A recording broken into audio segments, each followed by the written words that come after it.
তিন পার্বত্য জেলার পর এবার বর্ষবরণকে ঘিরে পর্যটন শহর কক্সবাজারে জল খেলায় মেতে উঠেছে রাখাইন সম্প্রদায়। তাদের এই উৎসবে যোগ দিচ্ছে সব সম্প্রদায়ের মানুষ। রাখাইনদের পঞ্জিকা অনুসারে ১৩৮৫ সালকে বিদায় দিয়ে বুধবার শুরু হয়েছে নতুন বছর, আর নববর্ষ বরণে আয়োজন করা হয়েছে ৩ দিনের উৎসব। কক্সবাজার থেকে কামরুল ইসলাম মিন্টুর প্রতিবেদন, ছবি তুলেছেন হেলাল উদ্দিন। বুধবার ছিল রাখাইনদের নববর্ষের প্রথম দিন।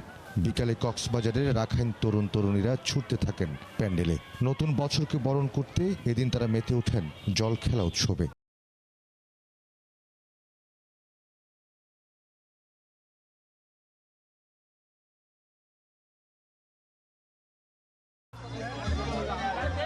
প্যান্ডেলে বিছানো নৌকা ও ড্রামে থাকা পানি তুলে ছিটানো হয় একে অপরকে। এই জল খেলায় তরুণ তরুণীর পাশাপাশি শিশু কিশোরদের উন্মাদনা থাকে বেশি।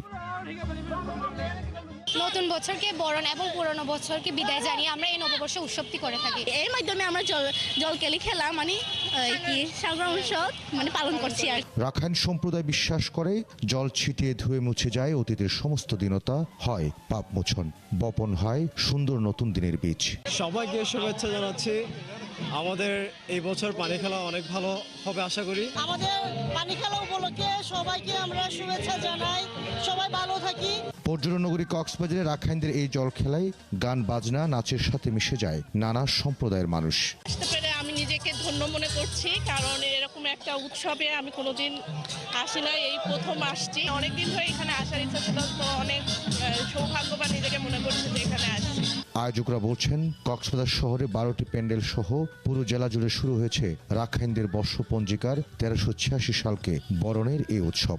কক্সবাজারে না, সারা কক্সবাজার জেলায়, বিশেষ করে টেকনাফ, নীলা, খারাংখালী, রামু, চকুলদন্ডি, কুরুস্কুল, মহেশখালী সব জায়গায় পালিত হচ্ছে আমাদের সাঙ্গে উৎসব।